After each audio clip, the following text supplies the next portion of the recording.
ისევ შემოგიერთდებით, გიორგიც გახლავს თბილისის კლასიკური გიმნაზიის მერვე კლასის მოსწავლე. დაინტერესებულია საბუნებისმეტყველო საგნებით მეხუთე კლასიდან, რასაც ქვია. ყოველთვის ცდილობს რაღაცა ახლის გაგებას, რაღაცა ახლის გარკვევას და რაც მთავარია, რაც ყველაზე მეტად დასაფასებელია გიორგიში ხდება, რომ ბიოლოგია, ფიზიკისა და ქიმიის გარეშე ვერ იქნება. ამიტომ როგორც კი დადგა პრობლემა იმის თაობაზე, რომ რაღაცის არცოდნა ხელს უშლი და მინდა გითხრათ დამოუკიდებლად ხანის აკადემიიდან შეისწავლა ფიზიკისა და ქიმიის საწყისები. ასე რომ მონდომებულია, მიზანდასახულია, საკმაოდ ბეჯითი ბიჭია და მე იმედი მაქვს, რომ მისი სახით ერთ-ერთი წარმატებული ბიოლოგი გვეყოლება მომავალში, იმიტომ რომ მე რამდენადაც ვიცი, გეზი აღებული აქვს ბიოლოგიისკენ. ნახოთ რა სიზამს. ეს მასწავლებლის დამსახურებას ვხედავ ახლა მე აქ და დიდ დროს და დიდ სიყვარულს. ბოდიში გამოგჩა რომელ კლასელია? მერვე კლასელია ის ჯერ მხოლოდ. კი ბატონო. ჭყინტია რთული თემებისთვის, მაგრამ მაინც შეეჭიდა. ამიტომ იმედი მაქვს, კარგად წარადგენს იმ რთულ თემას, რასაც შეეჭიდა და თავს გაართმევს დასმულ შეკითხვებსაც. ნახოთ. მაინც პირველი მისთვის აბსოლუტურად ყველაფერი პირველია დღეს. წარმატებებს უსურვებ მასაც და რა ვიცი, ნახოთ. დიდი მადლობა, გისმენთ აბა გიორგი. ეკრანი ხომ ჩანს? დიახ. შეგიძლია გადაიყვანო პრეზენტაციის ფორმატში. კი ბატონო. ხოც მე რატო ჩანვარ დაბლავებ? მოგესალმებით, მე ვარ თბილისის კლასიკური გიმნაზიის მერვე კლასელი მოსწავლე გიორგი შარიქაძე და მე უნდა ვისაუბრო დღევანდელ საზოგადოებაში ერთ-ერთ ყველაზე აქტუალურ თემაზე, კერძოდ კი SARS-CoV-2 სტრუქტურასა და მის პათოგენეზზე. SARS-CoV-2 სტრუქტურა ასეთია. ის შედგება რიბონუკლეინის მჟავისგან, ანუ იგივე RNA-მისგან, რომელსაც გარს არტყამს ენცილა. ხოლო ენცილისა და RNA-მის კომპლექსს გარს კიდევ არტყამს ვირუსული გარსი, რომელშიც ჩაშენებულია მრავალი ფუნქციების მქონე ცილები. პათოგენურობით მინდა ვთქვა, რომ გამოირჩევა 4 სახის ცილა: S, E, M და N ცილები. SARS-CoV-2-ის გენეტიკური მასალა გახლავთ რიბონუკლეინის მჟავა, ანუ RNA-მი. SARS-CoV-2-ში ის არის ერთჯაჭვიანი და ის შედგება 30,000 ნუკლეოტიდისგან. სხვათა შორის, მინდა დავამატო, რომ 30,000 ნუკლეოტიდი ეს არის ყველაზე მაღალი ნიშნული სხვა RNA-მის მქონე ვირუსებთან შედარებით. ჩვენს მიერ აღნიშნული ვირუსი თავის გენეტიკურ მასალას იყენებს ცილების სინთეზისთვის, რათა მოხდეს ვირიონების აწყობა. ეს ცილა მოთავსებულია ვირუსულ გარსზე. ეს ცილის წყალობით ვირუსი უკავშირდება მასპინძელი უჯრედის რეცეპტორს და მისი საშუალებით შეაღწევს მასში. ეს ცილა შედგება S1 და S2 სუბერთეულებისგან. მინდა დავამატო ის, რომ S1 სუბერთეული შეიცავს რეცეპტორის დამაკავშირებელ დომენს, ანუ შემოკლებით RBD დომენს. ზუსტად აი ამ დომენის მეშვეობით უკავშირდება SARS-CoV-2 ვირიონი მასპინძელი უჯრედის რეცეპტორს. და ახლა რაც შეეხება S2 სუბერთეულს, S2 სუბერთეული პასუხისმგებელია ვირიონის უჯრედში შეჭრაზე. ეს ცილა გახლავთ ვირუსულ გარსში ჩაშენებული პატარა ზომის ინტეგრალური ცილა.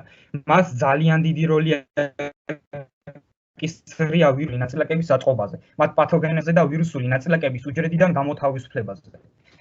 მინდა ისიც ვთქვა, რომ ეს ცილა წარმოშობს იონების გამტარ ფორას, რომელშიც გადის იონები, ხოლო ეს ხელს უწყობს SARS-CoV-2 ვირიონის მომწიფებას და მის პათოგენს. რაც შეეხება ახლა M-ცილას. M-ცილა არის ვირუსულ გარსში ჩაშენებული პატარა ზომის ცილა. ის ყველაზე უხვად წარმოდგენილი ცილაა ვირუსულ გარსზე. თითქმის 100 ჯერ უფრო ხშირად არის წარმოდგენილი ვიდრე E-ცილა. მისი ფუნქცია გახლავთ ვირუსული ნაწილაკის უჯრედში შეღწევა და პათოგენებში მონაწილეობა. N-ცილა ფუთავს კორონავირუსის RNA-ს და იცავს მას. N-ცილა მონაწილეობს ვირუსის აწყობის პროცესში, მონაწილეობს RNA-ის რეპლიკაციაში და ასე შემდეგ.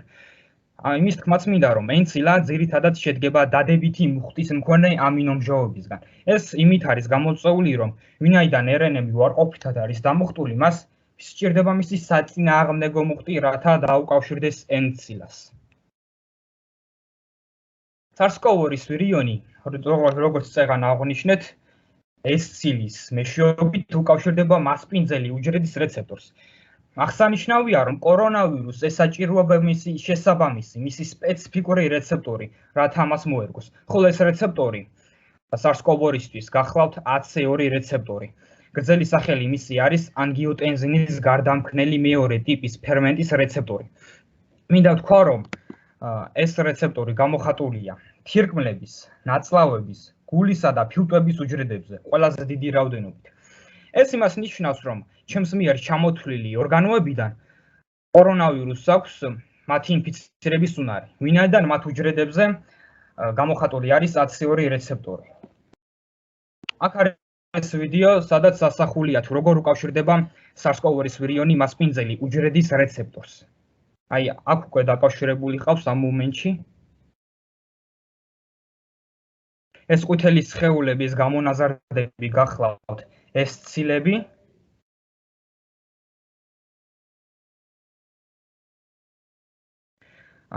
ამ მომენტში კი ეს ცილა ჩამჯდარი არის AC2 რეცეპტორში. AC2 რეცეპტორთან დაკავშირების შემდეგ SARS-CoV-2 ვირიონი ენდოციტოზის მეშვეობით შეაღწევს უჯრედში. SARS-CoV-2 უჯრედში შეღწევის შემდეგ იშლება ლიზოსომების საშუალებით. მისგან გამოთავისუფლდება გენეტიკური მასალა, RNA, რომელიც ადის რიბოსომაზე და იწყება ტრანსლაციის პროცესი.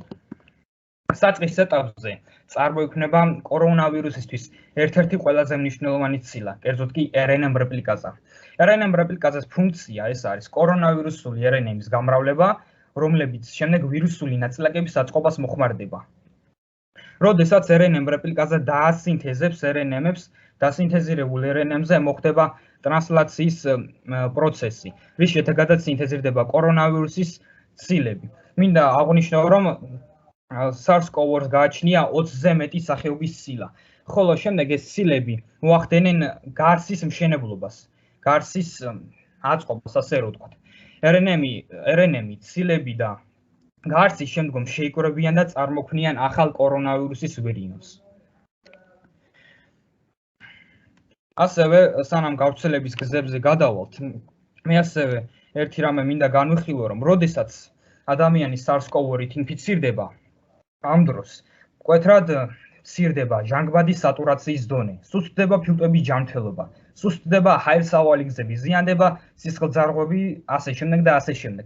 ეს ყველაფერი კი იმით არის გამოწვეული, რომ SARS-CoV-2-ით ინფიცირების შემდეგ ორგანიზმში მკვეთრად მატულობს ცილა ფერიტინის რაოდენობა. ფერიტინის რაოდენობის ჭარბმა ზრდამ აუცილებლად გამოიწვევს მონოციტების მაკროფაგებად გარდაქმნას. გააქტიურებული მაკროფაგები შემდგომ გამოათავისუფლებენ ციტოკინებს, ანთების მაფორმირებელ ცილებს. ციტოკინები შემდეგ წარმართავენ ანთებით პროცესს, რათა მოხდეს ჭარბი ფერიტინის რაოდენობის გაქრობა სისხლში. ახლა, როდის არის ეს ყველაფერი გამოწვეული და რატომ? თუ ადამიანი იკვებება არაჯანსაღად, კერძოდ ტრანსხიმებით, ამ შემთხვევაში ხდება ღვიძლის გაცხიმოვნება. ხოლო, როდესაც ღვიძლი გაცხიმოვნებულია, ჭარბი ფერიტინის რაოდენობა გადაადგილდება სისხლში, რაც ჩვენს იმუნურ სისტემას არ აწყობს. ამის გამო მაკროფაგები აქტიურდებიან და ხდება ფერიტინზე შეტევა. როგორია კორონავირუსის გავრცელების გზები? კორონავირუსის გავრცელების ძირითადი გზა არის ჰაერწვეთოვანი. გავრცელების ხელსაყრელი ტემპერატურა 5-დან 8 გრადუს ცელსიუსამდე მერყეობს. ტენიანობა არის 35-დან 50%-მდე. ვირუსი ძალიან მარტივად განიცდის მუტაციებს და ცვლილებებს და ამის გამო უკვე რამდენიმე შტამია ცნობილი. ამ ბოლო ხანებში მექანიზმების აღმოჩენა ძალიან დიდი იმედს გვაძლევს იმის, რომ კორონავირუსით გამოწვეული ფეტალური შემთხვევები მკვეთრად შემცირდება და პანდემია უკან დაიხევს. დიდი მადლობა ყურადღებისთვის. მადლობა გიორგი, დროში ნამდვილად ჩაეტია და ძალიან საინტერესო თემა იყო შენ ასაკთან, რა ვიცი, აი მართლა აღთხოვანდი, როგორი ინტერესით გაქვს მომზადებული. დიდი მადლობა. დიდი მადლობა თქვენ.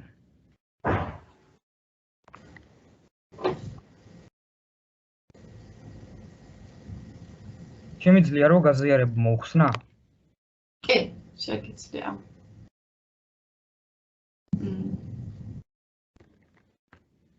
შეკითხვები გიორგისთან. ჯერ ხომ ბრძანონ და მე. ისლაკვია, რადგან თავს იკავებენ,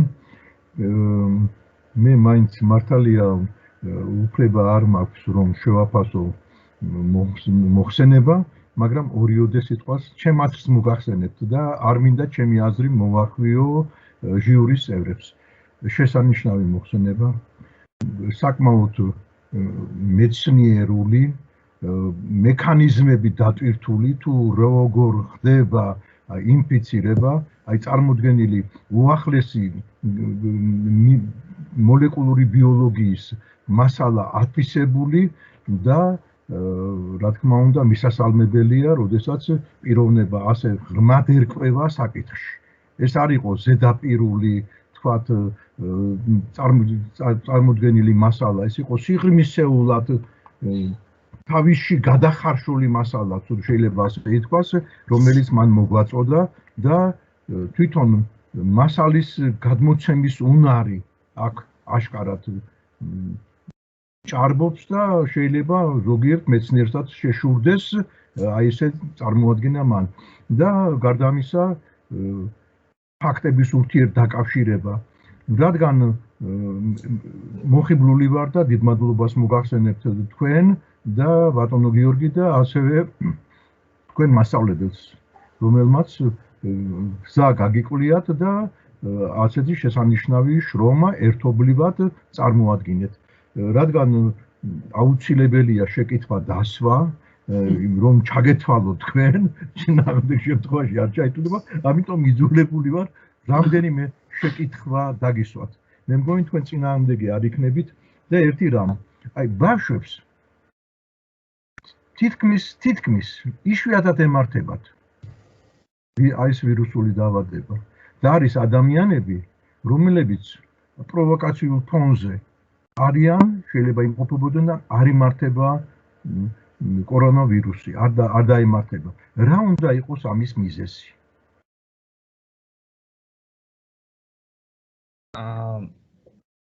თქვენ ეს უკვე თქვით, გაშიფრეთ, კარგად წარმოადგინეთ და იქიდან გამომდინარე გეკითხებით. გამოკვეთე უფრო. შეგიძლიათ გამიმეორეთ კითხვა ინტერნეტზე პრობლემა მაქვს და გამიჭირდა. კეთილი, გავიმეორებ შეკითხვას, რომ ბავშვებს ახალშობილებზეა ლაპარაკი. იშვიათია, ან თითქმის არ ემართებათ კორონავირუსი, არ ემართებათ. და ასევე ახალგაზრდებს, ბავშვებს არა, ნაკლებია ვირუსული დაავადებები და მათ შორის კორონავირუსი. უფრო ეს ჭარბობს ასაკოვან და აი უფრო მოზრდილ ადამიანებში. რა უნდა იყოს ამის მიზეზი? რატომ ხდება ეს? სიმართლე რომ გითხრათ ისე ამაზე კითხვაზე პასუხი თუ რა ახალშობილები ნაკლებად რა ტოვადდებიან ამ ვირუსის პასუხი სამწუხაროდ არ მაქვს, იმიტომ რომ ვერ არა, გააქვთ თქვენ პასუხი, თუ თქვენ ახლა იმ რეცეპტორებს დაუკავშირებთ მე უფრო ახლა ის ცოტა მაშინ თუ ას მაღალი დონის შეიძლება შეკითხვა ცოტა სხვანაირად დავსვი კითხვა, მაგრამ ახლა მეგეტყვით როგორ იჭრება ვირუსი უჯრედში? რა არის ამისათვის აუცილებელი დაიყოს? ვირუსი უჯრედში იჭრება AC2 რეცეპტორის მეშვეობით. ის რეცეპტორის არა, ესე იგი უნდა იყოს რეცეპტორი, რომ შეიჭრას. თუ რეცეპტორი არ არის? ვერ შეიჭრება, ვერანაირად. არ დაავადდება. ესე იგი AC2 არის გასაღებად და ჩემი აზრით ახლა კითხვა რაც დამისვით, იმიტომ რომ ბავშვების ორგანიზმი ხო ნაკლებად ჩამოყალიბებულია, აშკარად შეიძლება არ არის გამოხატული ასე ხშირად AC2 რეცეპტორი და ამიტომაც ნაკლებად ემართებათ კორონავირუსი. და ეხლა სრულიად სხვა სფეროში გადავინაცვლოთ, იმიტომ რომ თქვენ ბიოლოგიას კარგად ფლობთ, თქვენი შეხედულებით დედამიწაზე როცა ვარაუდობენ რომ სიცოცხლე გაჩნდაო, პირველი ფორმა რა იქნებოდა თქვენი შეხედულებით? უშუალოდ დნმ თუ სხვა რაღაც? სიცოცხლის მაგ ვირუსს მოიპოვება. ჩემი აზრით სიცოცხლის პირველი ფორმა ეს იქნებოდა არაუჯრედული ფორმა, ყველაზე მარტივი ფორმა, მე თუ რა თქმა უნდა, მაგრამ იქ ინფორმაციის მატარებელი რა იქნებოდა? ქიმიურ ნივთიერებას გეკითხებით. რას მეკითხებით? ქიმიურ ნივთიერებას. დნმ, ნუკლეინის მსჯავა. ნუკლეინის მსჯავა მაგრამ რომელი შენი აზრით? RNM, იმიტომ რომ მარტივი სტრუქტურა. RNM-ის სამყარო ესეც იყო, ესე ვარაუდობენ, უნდა იყო და თქვენ ერთი შეკითხვა კიდევ მინდა დაგისვათ და ჟიურის წევრებმა გაითვალისწინოთ, რომ მომხსენებელი ბატონი გიორგი შესანიშნავად პასუხობს კითხვებს, ამ რთულ კითხვებს, არ თუ ისი ადვილს შესაძლოა და აი ბძანეთ რომ ძალიან ვარიაბილურია, მუტირებს ძალიან. ერთ ორგანიზმში რო შეიჭრება, აი დაახლოებით ესე იგი 200, 300 სხვა განსხვავებული ფორმა გამოდის მისგან. რა უნდა იყოს ამის მიზეზი? ამის მიზეზი ის გახლავთ, რომ მის RNM-ის რეპლიკაციას არანაირი რეგულაცია არ გააჩნია, ანუ არანაირი ჩასწორება და შეცდომები ხდება მაგ დროს და ზუსტად ამიტომ არის მუტაცია გამოწვეული. რა თქმა უნდა, რადგან RNM-ია, მას აქვს ასეთი მუტაბილობის მაღალი უნარი. შესანიშნავი პასუხი იყო, დიდი მადლობა. დიდი მადლობა. ერთ შეკითხვას ვუერთდები ნამდვილად შეფასებას, პირიქით შეიძლება უფრო აღმატებული სიტყვებიც ვიხმარო, მაგრამ ეხლა არ შეიძლება. აი თქვენი ის მაინტერესებს მოსაზრება. შეიძლება აი ესე იგი ჩვენი მიზანია რომ როგორმე აი ამ კავშირს შეუშალოთ ხელი, ხო? AC2-თან ვირუსის და ეს AC2 რო დავბლოკოთ, აქვს ამ AC2-ს რაიმე დადებითი დატვირთვა. შეიძლება თუ არა ძალიან ესეთი ომახიანად დავარტყათ და რაც შეიძლება რეცეპტორები დავაზიანოთ. იქნება თუ არა ეს ხსნა. არავითარ შემთხვევაში. რამე ინფორმაცია ხო არა გაქვთ აი ამ AC2 რეცეპტორს მაინც რა ის აქვს. არავითარ შემთხვევაში არ შეიძლება მისი ამ რეცეპტორის დაბლოკვა გეტყვით რატომაც, იმიტომ რომ ის მონაწილეობს რენინ ანგიოტენზინის ციკლში, ანუ მას თუ ჩვენ გავანადგურებთ სისხლძარღვების ფუნქციონალური ძალიან პროფესიონალურ პასუხს მაძლევთ მერვე კლასელი, არ ვიცით. მადლობთ, ნამდვილად დააკმაყოფილეთ. ველოდებით უნივერსიტეტში გიორგის. გელოდებით, გიორგი, მე ძალიან მინდა კიდევ შევხვდეთ. სადაპირებ ჩაბარებას? ჯავახიშვილის უნივერსიტეტში ფიქრობ. ყველგან წარმატებული იქნები, რა თქმა უნდა. ამიტომ ის რა ქვია, ქალბატონო ნანა, ტესტები რომელსაც თქვენ ადგენთ, ცოტა აი ამ კუთხით წარადგენეთ, რომ ბატონმა გიორგიმ კარგად უპასუხოს. სააზროვნო. სააზროვნო მეტი. კარგით, შევაფასოთ მოკლედ დღევანდელი დღე. პირველ რიგში ჟიურის წევრებს ვთხოვ, რომ ხვალინდელი დღე მერე